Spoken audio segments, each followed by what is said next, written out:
Halo semua. Apa kabar untuk hari ini? Semoga harimu selalu menyenangkan ya bro.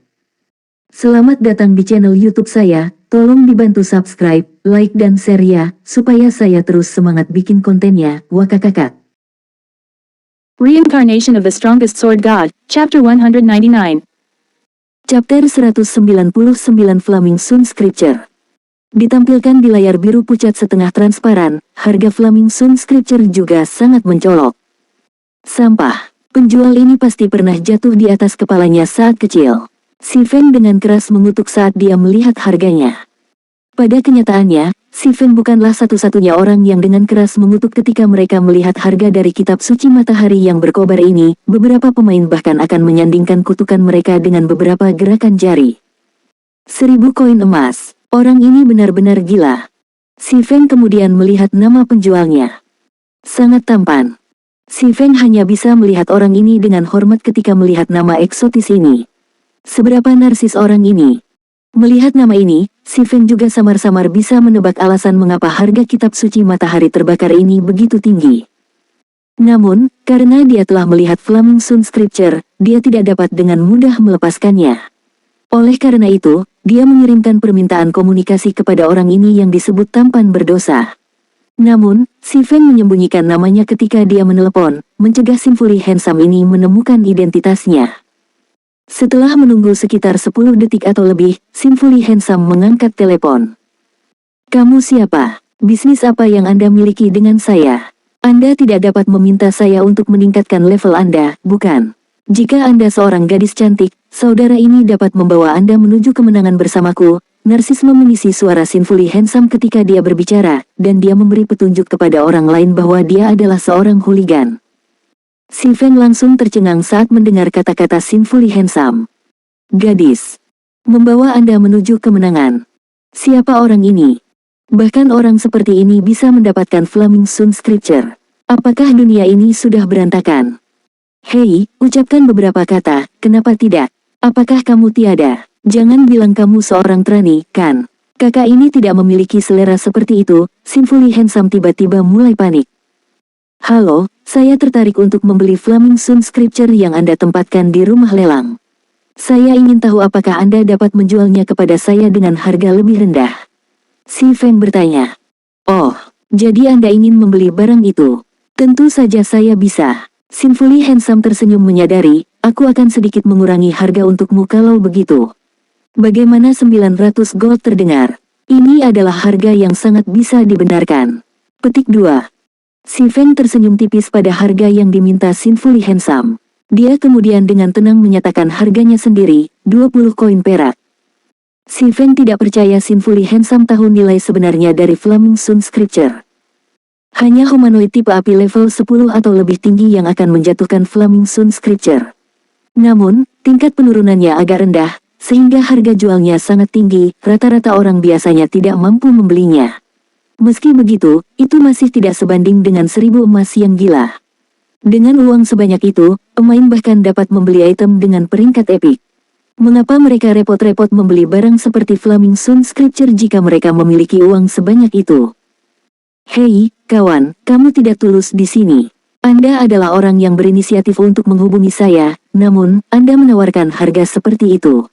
Apakah Anda tahu di guild mana saya berasal?" Tampan yang penuh dosa tersenyum lebar, dengan bangga berkata, "Pernahkah kamu mendengar tentang bintang gelap sebelumnya? Ini adalah guild kelas 3 teratas di White River City. Dengan nama ini saja, bukankah seharusnya Anda menawarkan setidaknya 100 emas?" Petik 2. Bintang gelap, itu memang persekutuan yang kuat di kota Sungai Putih. Namun, apa hubungannya itu dengan si Feng? 1 koin emas. Jika kamu tidak ingin menjual, lupakan saja. Si Feng mengerti bahwa Sinfully Handsome menganggapnya bodoh. Namun, dia juga sangat membutuhkan Flaming Sun Scripture, jadi dia memutuskan untuk menawarkan harga yang tinggi. Sayangnya, Sinfully Handsome salah memahami maksud si Feng. "Anda harus memikirkan ini dengan jelas. Di seluruh White River City, hanya aku yang memiliki Flaming Sun Scripture ini. Melihat bahwa Anda adalah orang yang jujur, saya akan berkorban besar dan menjualnya kepada Anda seharga 10 emas dengan tambahan 100.000 kredit. Kalau masih belum mau, saya hanya bisa mencari pembeli lain," ucap Sinfully Handsome dengan percaya diri. Selamat tinggal. Si Feng segera memutus panggilan. Sinfuli Handsome tiba-tiba panik ketika si Feng memutuskan panggilan. Dia tidak berpikir bahwa si Feng akan begitu tegas. Setidaknya coba tawar-menawar. Melihat satu koin emasnya lepas dari genggamannya, hati Sinfuli Handsome berdarah karena penyesalan. Namun, dia terlalu malu untuk menghubungi si Feng lagi. Saya tidak percaya bahwa Anda dapat dengan mudah menyerah pada Flaming Sun Scripture ini. Tampan yang penuh dosa mendengus. Meskipun dia tidak tahu penggunaan Flaming Sun Scripture, berdasarkan namanya yang kuat dan tirani, itu bukanlah barang biasa. Sinfuli Handsome sangat yakin bahwa si Feng tahu nilai item ini. Namun, dia tidak ingin membayar harga yang terlalu tinggi, jadi dia mundur demi maju. Dengan pemikiran ini, Sinfuli Handsome semakin yakin akan nilai Flaming Sun Scripture, itu pasti bernilai lebih dari 1000 koin emas. Oleh karena itu, Sinfuli Handsome berlari menuju rumah lelang, mengubah harga Flaming Sun Scripture dari 1000 koin emas menjadi 10.000 koin emas. Dia ingin melihat apakah si Feng bersedia memintanya untuk barang ini. Namun, ketika Sinfuli Handsome tiba di rumah lelang, dia menemukan bahwa tidak hanya ada satu Flaming Sun Scripture yang dilelang lagi, ada 5 dari buku-buku ini sekarang. Selain salinannya, dengan harga 10.000 koin emas, 4 buku lainnya semuanya dihargai 15 koin perak. Hal yang paling tidak terbayangkan adalah jumlah Flaming Sun Scriptures yang dilelang terus meningkat. Dalam sekejap mata, sudah ada 10 eksemplar buku yang akan dijual. Situasi macam apa ini? Mata tampan yang penuh dosa membelalak, dia pikir dia sedang bermimpi sekarang. Bagaimana bisa ada begitu banyak Flaming Sun Scriptures? Sementara kuantitas Flaming Sun Scriptures ini meningkat, ada orang lain yang membelinya, satu demi satu. Ada total 32 eksemplar Flaming Sun Scripture yang ditawarkan di Auction House. Di antara mereka, si Feng telah membeli 30 dari mereka. Hanya salinan Sinfuli Handsome dan salinan lain yang dijual oleh Nobody Cares for 20 silver coins yang tersisa. Tampan yang penuh dosa tiba-tiba memikirkan sesuatu.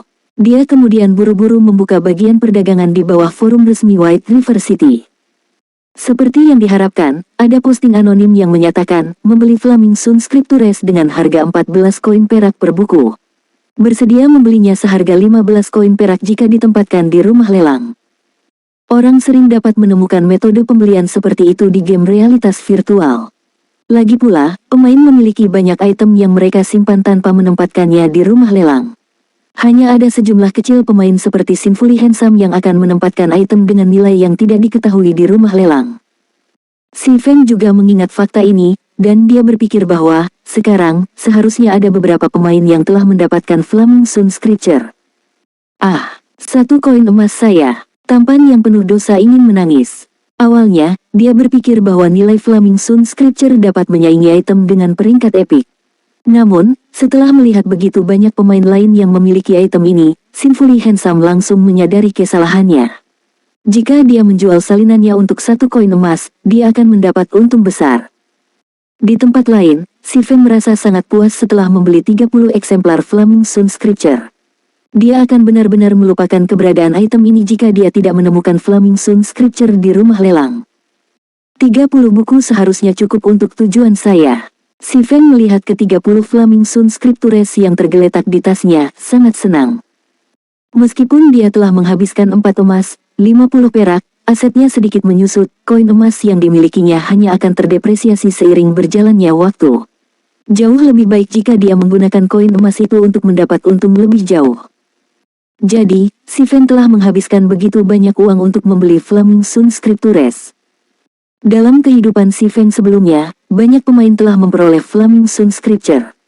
Sayangnya, tidak satupun dari mereka yang mengetahui tujuannya. Makanya, mereka menjualnya dengan harga murah. Namun, ada seorang penjaga hutan yang tiada matian membeli Flaming Sun Scriptures ini.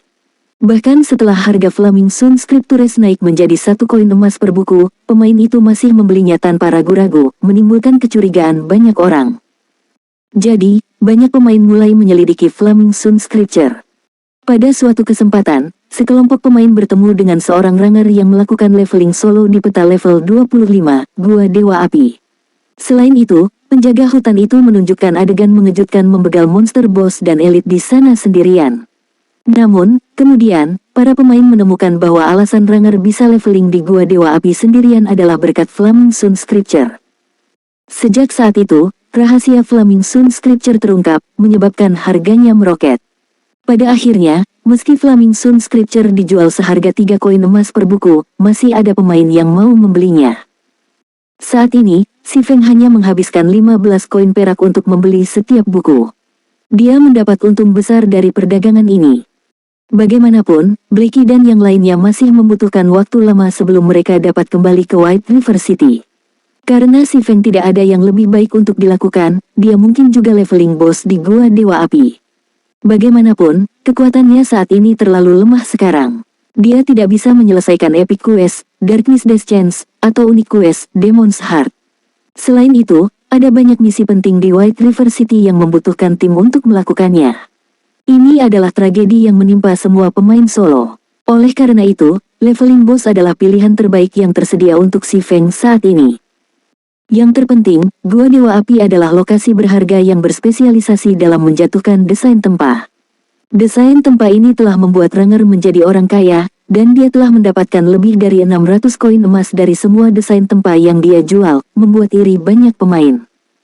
Segera setelah itu, Si Feng bergegas menuju gerbang teleportasi. Dia membayar biaya 24 koin perak dan berteleportasi ke Benteng Api Merah, titik teleportasi terdekat ke Gua Dewa Api. Reincarnation of the Strongest Sword God, Chapter 200. Chapter 200 Gua Dewa Api.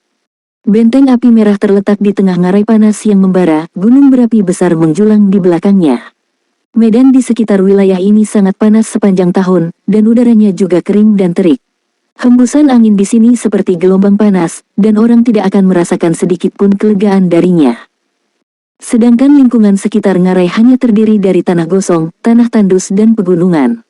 Di sekelilingnya, retakan seperti jaring menghiasi tanah. Hanya pemandangan ini yang akan menyebabkan seseorang kehilangan nafsu makan. Karena ini adalah lingkungan virtual, pemain dapat sepenuhnya merasakan panas yang menyengat. Menjadi kering dan bersimbah keringat hanyalah ketidaknyamanan kecil, tetapi penglihatan seseorang kabur. Itu masalah yang lebih besar. Terlebih lagi, bertarung di lingkungan seperti itu sangat membebani stamina pemain. Karena lingkungan yang begitu brutal, banyak pemain yang tidak suka melakukan leveling atau quest di sini. Selain itu, Scorching Hot Canyon bukanlah satu-satunya peta level 20 hingga level 25. Ada lebih dari 20 peta serupa di wilayah kota Sungai Putih. Jutaan pemain di wilayah kota Sungai Putih dapat dengan mudah memilih salah satu dari lokasi lain ini untuk leveling dan melakukan pencarian. Misalnya, Cooling Lakeside, Shady Forest, dan semacamnya adalah lokasi yang bagus. Mereka tidak perlu menyiksa diri dengan datang ke ngarai panas terik. Bagi Si Feng, bagaimanapun, lingkungan yang brutal seperti itu tidak banyak mempengaruhinya. Selain mengaktifkan keterampilan pasif tersembunyi, penguatan tubuh dasar, Si Feng juga memiliki 20 poin tahan api. Akibatnya, suhu tinggi dari ngarai panas terang tidak berpengaruh apapun pada Si Feng. Si Feng juga tidak akan menghabiskan staminanya dengan bertarung di lingkungan yang panas ini. Selain itu, mayoritas monster di Scorching Hot Canyon memberikan damage tipe api, jadi tempat ini cocok untuk pemain seperti Si Feng, yang memiliki fire resistance tinggi, untuk naik level. Efisiensi leveling Si Feng akan meningkat setidaknya 20% dibandingkan dengan naik level di peta lain. Di Domain God, kekuatan alam sangat kuat. Jika pemain ingin naik level dengan cepat, mereka perlu mengatasi banyak lingkungan alami seperti itu. Saat pemain berkembang di jalur mereka di Domain God, pentingnya resistensi juga akan meningkat. Inilah mengapa Si Feng menjadi bersemangat ketika dia mengetahui bahwa api iblis biru es meningkatkan tahan api dan tahan esnya. Setelah tiba di Benteng Merah Api, Si Feng membuka peta sistem. Mengkonfirmasi lokasi Gua Dewa Api, Si Feng maju ke arahnya di sepanjang jalan tanah merah. Meskipun ada banyak monster level 20 dan yang lebih tinggi, seperti Fire Raging Bull dan Violet Flame Wolf, di sepanjang jalan menuju Gua Flame God, Si Feng berjalan di jalan resmi. Biasanya ada NPC level tinggi yang berpatroli di jalan resmi, dan NPC ini biasanya 15 level lebih tinggi dari peta yang mereka tempati. Selain itu, mereka berpatroli dalam party kecil daripada secara individu. Jika ada monster bodoh yang berani mendekati jalan resmi, NPC level 40 ini akan segera mengirim monster itu. Saat mereka berada dalam jarak 40 yard ke jalan resmi, NPC yang berpatroli akan menemukan monster ini dan mengubahnya menjadi sub. Oleh karena itu, semua monster di sekitarnya tidak berani datang dalam jarak 40 yard dari jalan resmi sama sekali, memungkinkan pemain untuk melakukan perjalanan dengan aman melewatinya. Tanda hubung. Sekitar setengah jam kemudian, Si Feng akhirnya tiba di Gua Dewa Api. Gua Dewa Api terletak dekat dengan gunung berapi di tepi luar ngarai panas yang membara. Banyak monster elit dan bos dengan peringkat kepala suku tinggal di dalam gua. Namun, bahkan ketika pemain menemukan lokasi ini, mereka biasanya akan memilih untuk berbalik dan pergi karena monster di sini terlalu kuat. Jika monster tidak mengejar party itu, mereka tidak akan lari ke gua Flame God, secara kebetulan menemukan rahasia Ranger dalam leveling boss dan monster elit. Namun, hanya Si Feng yang mengetahui rahasia ini sekarang. Monster di Gua Dewa Api semuanya level 25, dan umumnya, hanya pemain yang telah mencapai level 20 yang akan bekerja di sini. Namun, peralatan Si Feng memiliki atribut tingkat pengabaian, jadi dia hampir tidak bisa leveling di sini juga, meskipun dengan efisiensi yang jauh lebih rendah. Terlepas dari itu, dia masih akan leveling monster level 25. Bahkan jika kecepatannya lebih lambat dari pemain level 20, keuntungannya masih akan jauh lebih besar dibandingkan dengan monster level 14 yang leveling.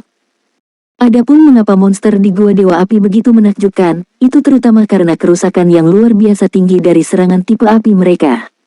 Bahkan jika itu hanya monster biasa level 25, ia masih bisa membegal MT dengan level yang sama hanya dengan 2 atau 3 gerakan. Belum lagi, monster di Gua Dewa Api semuanya hidup berkelompok, dan seseorang biasanya akan bertemu dengan 5 atau 6 monster pada saat yang bersamaan. Bahkan MT dengan perlengkapan tingkat atas tidak bisa menangani begitu banyak monster sekaligus. Ada juga sejumlah besar monster elit dan elit khusus di sini, mereka bisa melakukan satu tembakan MT dengan level yang sama. Oleh karena itu, bahkan ketika para pemain mengetahui tentang Gua Dewa Api, masih belum ada yang cukup berani untuk leveling di tempat ini. Namun, lain cerita ketika seseorang memiliki Flaming Sun Scripture. The Flaming Sun Scripture dapat memberikan pemain efek Blazing Flaming Sun. Efeknya sangat erat kaitannya dengan lingkungan sekitar, semakin padat mana tipe api yang ada di suatu lokasi, semakin besar efeknya. Efeknya bertahan selama 2 jam. Namun, pengenalan Flaming Sun Scripture tidak mengungkapkan efek seperti itu, jadi pemain di masa lalu tidak dapat menemukan tujuan pastinya. Gua Dewa Api dapat dianggap sebagai salah satu lokasi di dalam ngarai panas terik yang memiliki mana tipe api terpadat. Akibatnya, kerusakan tipe api dari monster di dalamnya luar biasa tinggi. Namun, justru karena alasan yang sama ini, Gua Dewa Api juga merupakan tempat yang tepat bagi seseorang untuk menggunakan kitab suci matahari terbakar. Namun, bahkan dengan Flaming Sun Scripture, Si Feng harus sangat berhati-hati saat berada di sini. Bagaimanapun, Gua Dewa Api adalah sarang monster level 25. Dengan selisih level 11 level, monster-monster ini dapat dengan mudah memadamkan kehidupan Si Feng hanya dengan 2 gerakan, dan Si Feng bahkan tidak akan memiliki kesempatan untuk melawan sebelum tiada. Selain itu, level Si Feng terlalu rendah, monster ini bisa mendeteksinya dengan mudah. Oleh karena itu, dia harus bertindak dengan sangat hati-hati. Saat Si Feng dengan hati-hati menginjakkan kaki di dalam gua, gelombang udara panas melewatinya dari dalam gua. Tepat ketika kelima indera Si Feng meningkat ke batas maksimum mereka, komunikasi sistemnya tiba-tiba terdengar. Sampah. Itu hampir membuatku kena serangan jantung. Si Feng melompat karena terkejut. Dia melirik notifikasi sistem. Untungnya, monster tidak dapat mendengar pemberitahuan sistem. Dengan cara yang sama obrolan tim bekerja, hanya pemain tertentu yang bisa mendengarnya, sementara orang luar tetap tidak terpengaruh. Naga terbang. Mengapa dia juga memainkan Domain God? Si Feng mengerutkan alisnya saat melihat ide penelepon berkedip di depannya. Naga terbang ini tidak lain adalah teman sekelas Si Feng dan peringkat ke-9 dalam kompetisi pertarungan Universitas Jinhai, Ling Feilong. Namun, di kehidupan Si Feng sebelumnya, Ling Feilong hanya bergabung dengan Domain Dewa Lama setelah game dirilis. Saat itu, Si Feng sudah menjadi Guild Leader of Shadow. Bagi Ling Feilong untuk bergabung dengan Domain Dewa terlebih dahulu, mungkinkah ini hasil dari efek kupu-kupu? Si Feng menunduk sambil berpikir. Namun, dia segera mengungkapkan seringai. Dalam kehidupan ini, dia belum mengungkapkan ide karakternya kepada orang lain. Adapun Blacky, Si Feng sudah lama memberitahunya untuk tidak mengungkapkan apapun. Oleh karena itu, tidak ada seorang pun di Universitas Jinhai yang tahu Si Feng adalah Ye Feng. Demikian pula, tidak ada orang lain yang tahu bahwa Blackie adalah awan hitam di domain dewa. Teman-teman Blackie hanya tahu bahwa dia cukup berhasil dalam permainan. Kamu siapa? Bisnis apa yang Anda miliki dengan saya? Si Feng menjawab panggilan itu dengan nada dingin dan mengesankan seolah-olah dia adalah dewa yang memandang rendah seekor semut. Ling Feilong segera merasa menggigil di sekujur tubuhnya ketika dia mendengar suara si Feng, diikuti oleh tekanan yang sangat besar. Dia merasa seperti baru saja keluar dari genangan air yang dingin. Detak jantungnya langsung melonjak menjadi 180 detak per menit. Ini Ye Feng, ahli peringkat dewa yang bahkan menyebabkan persatuan bela diri untuk tunduk. Suaranya sendiri sudah begitu mengesankan dan mengancam. Tekanan yang dia keluarkan bahkan lebih kuat daripada saudara Zhang. Itu seperti yang diharapkan dari ahli peringkat dewa. Tidak heran saudara Zhang ingin saya merekrutnya. Ling Feilong terkejut dalam hati, dan dia semakin menghormati si Feng. Awalnya, Zhou Yuhu seharusnya menjadi orang yang menghubungi ahli tingkat dewa.